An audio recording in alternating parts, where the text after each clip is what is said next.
grandfather said she's the most beautiful woman on earth that he had ever seen.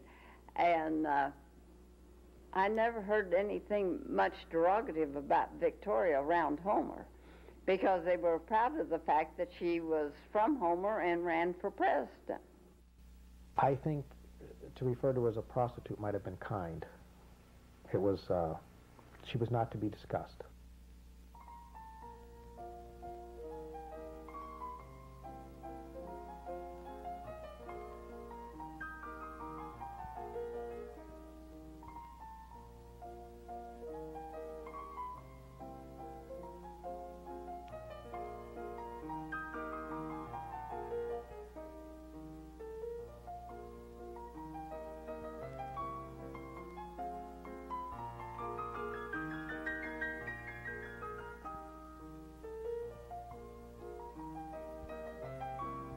Victoria Claflin Woodhull Martin, a woman who dared social conformities of the 19th century, attacked demagoguery in public institutions, and challenged the status of women by running for president. From her English countryside home in her last days, she penned, "Not until the entire struggle is known shall or can I be judged justly. When the whole cause is laid bare for my enemies as well as my friends, to judge me by my heart, then may I find an hour's rest." Here in the serenity of the rural countryside, she penned but 7 pages of her autobiography, the story of a life which began an ocean away in September 1838 in Homer, Ohio. Like many a village child, she foraged the creek bed and scaled the local Indian burial mound. She'd take those children all up there, and she was preaching to them. And they didn't mind and got out of order. Well, she had a jacket on, and Mother used to tell at Uncle Benton and come home and tell that she'd hit him over the head with that jacket. It was her mother, Roxana Hummel, who instilled in her daughter a fervor for revivalism and for interpreting dreams. Her father, Reuben Buckman Claflin, was regarded as a deceitful opportunist, especially when his mill suspiciously caught fire. He was in Brandon at the time that the mill burned, and he got on a horse. The story is that he looked out and he said, "Oh, there's a fire in Homer, and it must be my mill." And he got on his horse about midnight and rode to Homer, which is maybe 4 miles or 4.5 miles at the most from Brandon. And people always felt that the arrangements had been made, and they always felt that Roxanne started the fire, and that he had it burned so that he could collect the money. Members of the Presbyterian Church who pitied the children provided a wagon for the family to leave town. From Homer, the Claflin clan traveled the Midwest with Buck peddling a medicinal potion called the Elixir of Life. For Victoria and younger sister Tennessee, it was the beginning of their notoriety as psychic healers. In 1853, 15-year-old Victoria married a Dr. Channing Woodhull. Within days of the marriage, she learned of his alcoholism and of his mistress. A year later, her sorrows multiplied with the birth of an imbecile son, Byron. Ignorant of everything related to my maternal function, I surrendered to a drunken man. Wherever I go, I carry a living corpse and see his vacant stare. Her only joy from this marriage came with the birth of a daughter, Zula Maud, hope which gave her the courage to divorce Woodhull. From Chicago, Victoria traveled to St. Louis, where she and Tennessee presented themselves as clairvoyants. There she met Colonel James Blood, president of the local spiritualists. Enamored with her beauty and psychic ability, Blood persuaded the young divorcee to marry. Within months, the spiritualists drafted Victoria as their president. In one of her most prophetic dreams, she saw a vision of Demosthenes, who told her that she would live in a large city and command public respect. The prophecy unfolded as the Claflin clan moved to New York, where the sisters were obliged to support them all. Among Victoria and Tennessee's clients was the wealthy Cornelius Vanderbilt. Intrigued with their ability to predict stock movement, Vanderbilt helped the two become the first women stockbrokers. Their prestigious offices at 44 Broad Street drew great public attention and ridicule. Caricatured as the queens of finance, the sisters railed against those who gained wealth at the expense of the underclass. Attacking capitalist landowners, railway lords, and investors, Victoria took to the lectern, proclaiming, "These men have accumulated vast wealth under auspices of respectability and public order, while there is too much suffering, too many starving poor, and too many helpless in old age." Under the editorship of Stephen Pearl Andrews, the sisters championed reform through the Woodhull and Claflin Weekly. The weekly shocked New Yorkers by its revolutionary tone, while its publishers shocked public mores. It was an era when women couldn't vote, women couldn't enter a restaurant to eat unless they were escorted by a male. One of the stories my grandfather told is that she had her black driver escort her into a restaurant. In the community where I live, sometimes that still raises eyebrows today. I can imagine what it did over 100 years ago. She astounded suffrage leaders by putting forth a legal argument for women's enfranchisement. Standing before the Judiciary Committee in January 1871, she became the first woman to speak on women's suffrage before this elite body. "Whereas the Constitution is the supreme law of the land and makes no distinction between citizens on account of sex, then no state has the right to deprive women of their rights as citizens." Isabella Beecher Hooker wrote, "I thought she would have fainted. She stood there swaying, but soon regained her composure and presented her case with such force of argument." Although she was not the first to develop this line of thought, her resolution elicited the support of key congressmen and renewed the suffrage cause. "Bravo, my dear Woodhull. I have never in my 20 years of good fight felt so full of life and hope. Susan B. Anthony." "If the Lord keep you in the true womanly spirit of your letter, the gentleness, patience, and faith, the spirit of self-sacrifice and heroic firmness for the right, all will go well with us, your sisters. Isabella Beecher Hooker." Within weeks, Woodhull and Hooker joined forces on the lecture circuit. Then, in June 1872, symbolically claiming her rights of citizenship, the 33-year-old stood before supporters and announced herself a candidate for president. She named Frederick Douglass her running mate.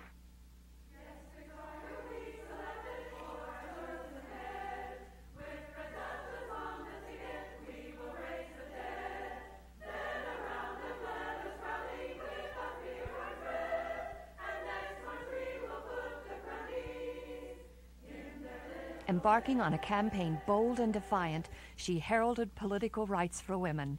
But when it came to her views on social freedom, the press branded her an extremist. In Boston's Steinway Hall, she argued against a legal concept of marriage. "Many women are prostituting themselves in the name of marriage. Any time a woman joins herself to a man for social or economic reasons where there is not love, she is prostituting herself." Amid hisses and jeers, a jealous sister, Utica, stupid in whiskey, rose from the balcony. "How would you like to come into this world without knowing who your father or mother was?" "There are thousands of noble men and women in the world today who never knew who their fathers were." Reeling back and forth, Utica continued touting her sister. Then from the audience came the accusing question. "Are you a free lover?" "Yes, I have an inalienable, constitutional, and natural right to love whom I may, to love as long or as short a period as I can, to change that love every day I please." Political cartoonists like Thomas Nast portrayed her as a satanic free lover, defying the sacred and social bonds of marriage rather than saving women from alcoholic and abusive husbands. When her former husband moved into her residence to spend his last days with his children, she was accused of promiscuity. Promiscuity was also on Harriet Beecher Stowe's mind when she caricatured Woodhull in My Wife and I as the licentious audacia dangerees. Now look here, bub. I claim my right to smoke if I please, to drink if I please, and to come up to your room and have a good time with you if I please.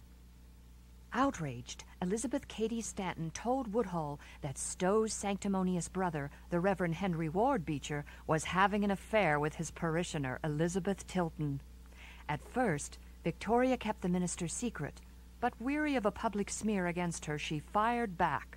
Before a spiritualist gathering, she disclosed Beecher's hypocrisy.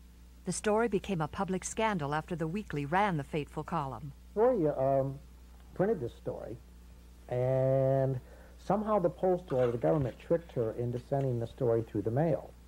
And she was arrested and charged with sending obscenities through the mail. The government put a bond on her of $10,000. So on Election Day, as I understand, in 1872, Victoria sat in jail. Eventually, an all-male jury acquitted the sisters, but publicity had wrecked Woodhull's reputation. Upon her release, she returned to the lecture circuit to vindicate herself. In a series of speeches, she countered the charges against her.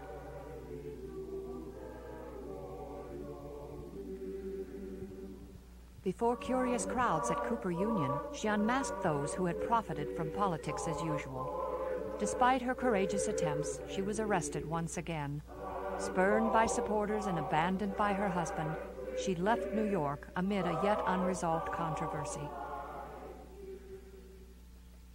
Historians seem to believe that the Vanderbilt family, for blackmail or for social purposes or for threat of lawsuits, came up with the money to send Victoria to England. My grandfather always disputed that and felt the money came from members of the Claflin family who had promised to work for social reform if Victoria would gracefully leave the country so the family could once again heal its wounds and have the proud heritage that it had. With the anonymity of the benefactor protected, a wearied Victoria arrived in London seeking a much-needed respite. Late 19th century London bustled with the changes brought by industrialization and social and political consciousness. The city seemed ripe for Woodhull's reformist rhetoric. Before engaged audiences in London's Piccadilly district, the 40-year-old blossomed on the lecture circuit, as one clergyman wrote. I see that vast hall packed from floor to ceiling with eager listeners. I see a slight woman stepping nervously onto the platform, Bible in hand, and I hear her speaking as one inspired. The boldness of that woman's intuition and the perfect incisiveness of her fluent eloquence have lingered by me through the years. Tempered by age and public scrutiny, she now spoke on religion, medicine, and eugenics. Among her more dedicated followers was a member of London's oldest banking families, John Biddulph Martin. For years, I held precisely the same views as Mrs. Woodhull, so I naturally attended the lectures. I was charmed with her high intellect and fascinated by her manner, and left the lecture hall that night with the determination that if Mrs. Woodhull would marry me, I would certainly make her my wife. Much to his father's consternation, the middle-aged bachelor began a courtship with this disreputable woman. According to one family member, the Martins sought to protect their banking establishment from American influence. Even more, they wanted to protect their long banking lineage. But after a lengthy 6-year courtship, the two married in October 1883. They settled into their prestigious quarters in Kensington, making their home among London's elite at 17 Hyde Park Gate. As for Victoria's family, 2 years later, Sister Tennessee married the wealthy Sir Francis Cook and lived along the Thames. Despite his harassment, her father remained with the Martins while her vindictive mother spent her last days with the Cooks. Not even her marriage to Martin protected Victoria from the vexatious American press. Upon her father's death, she wrote, My father Reuben B. Claflin, died of grief caused by the malicious libel published in the World of October 25th.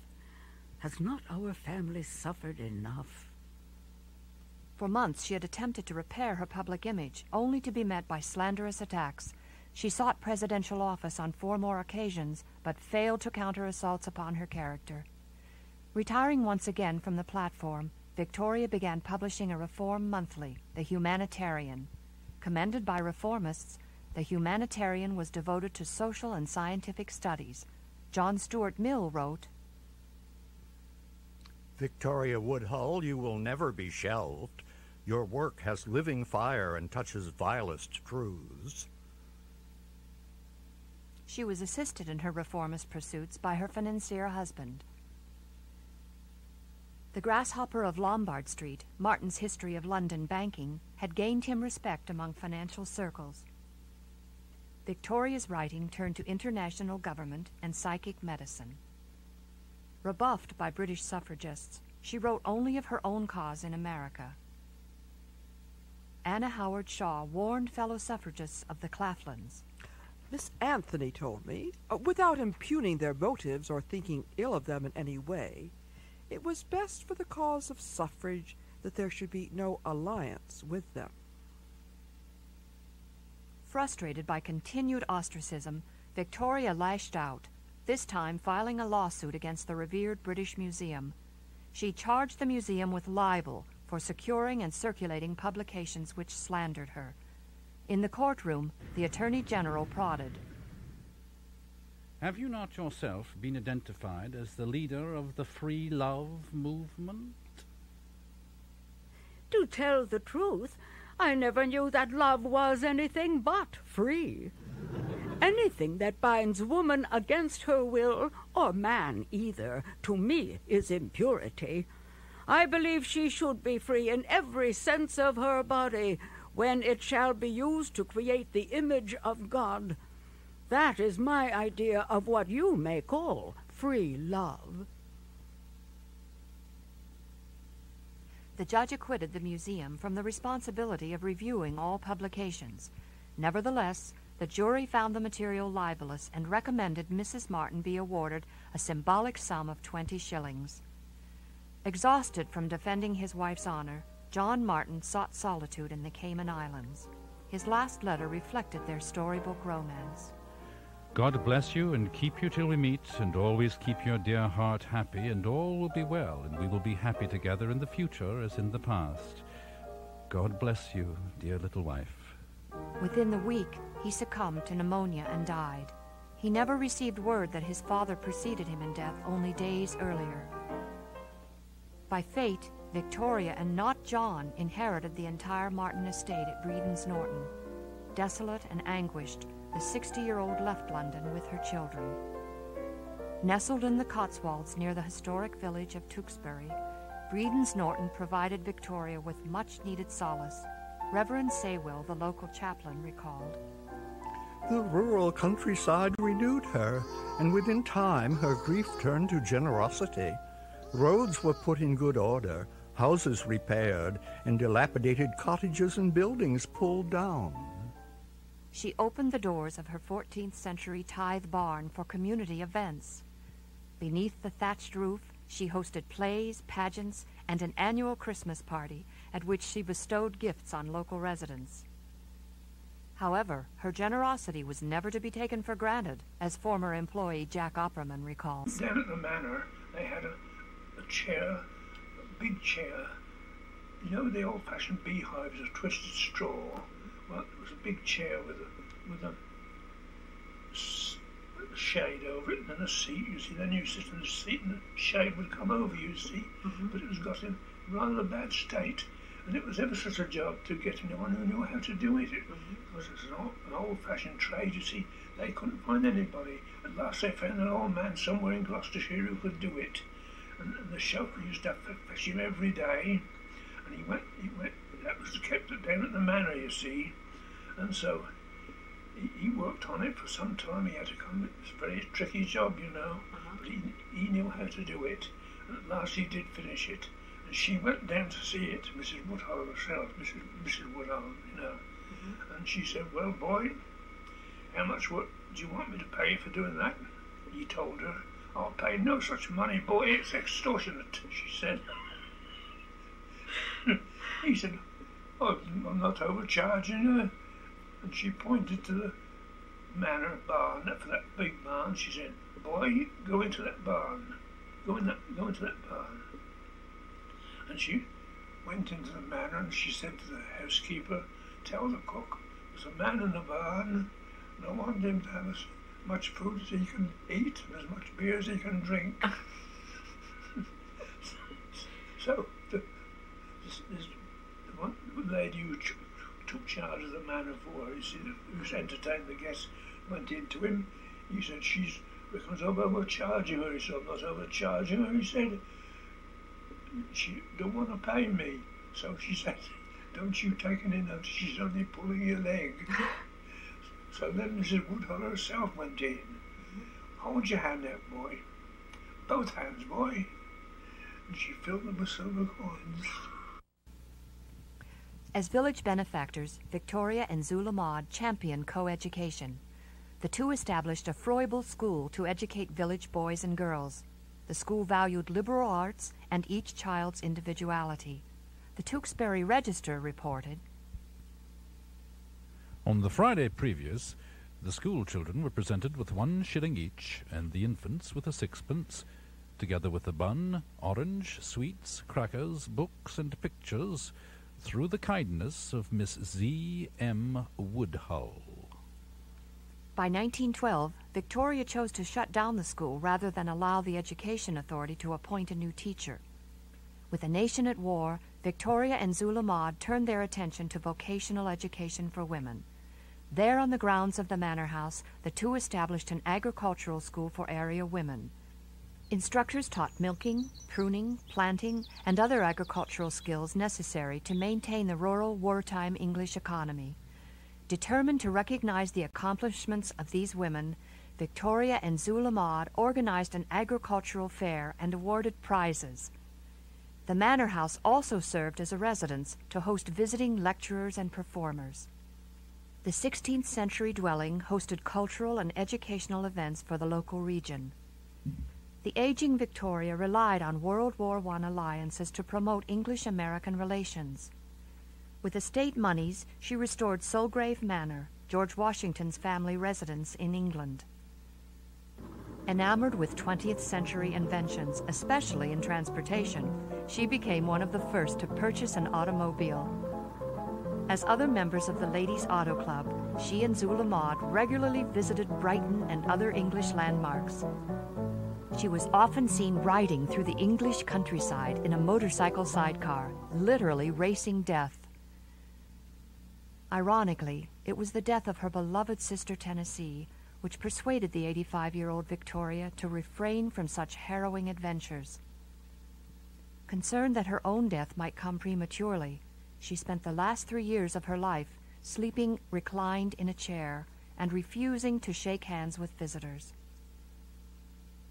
As her former gardener recalls, the aging Victoria remained defiant in dying as much as in living. I came freshly to take charge of the gardens because the estate manager hadn't got time to bother about the garden department, and I had a chap and a boy to help me, and it was all the grass was all untidy around the front of the house. There used to be there should have been a lovely path where they take a cart along to take the coal round to shoot down the cellar for the boiler, you see, before electricity came and gas up there. And so I said to this chap, you see, I said, we looked a bit of a wilderness here. I said, we'd put a line down and straighten this up and make it look a bit respectable. And that's what we did. We started on it. Then there was French windows there, you see, and the tap came on a French. She just could about just get about. That's all. You see, she couldn't walk very much, but she knew what was happening out there, and it didn't suit her. And she said, "God, boy," she said, "you're a murderer." I said, "A murderer? What have I done?" Those weeds and those plants, she said, rather than the grass, have the courage to grow over the path of man, and you've murdered them, boy, and I want them put back in water, she said. "Do you ever see straight lines in nature, boy?" I said, "No." She said, "I don't want any straight lines here," she said. That's what she said, and shut the window.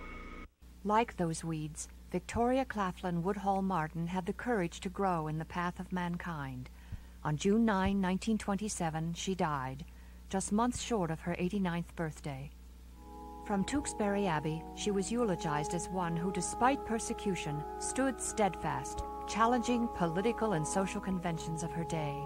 A woman spirited and vigilant, though often misunderstood, unappreciated, and forgotten. One who espoused the courage of her convictions and asserted, "Don't mind what the world says. Don't try to be popular. Do your duty. Come out from the ruck of grumblers who do nothing, who criticize only, and try to do something to help humankind."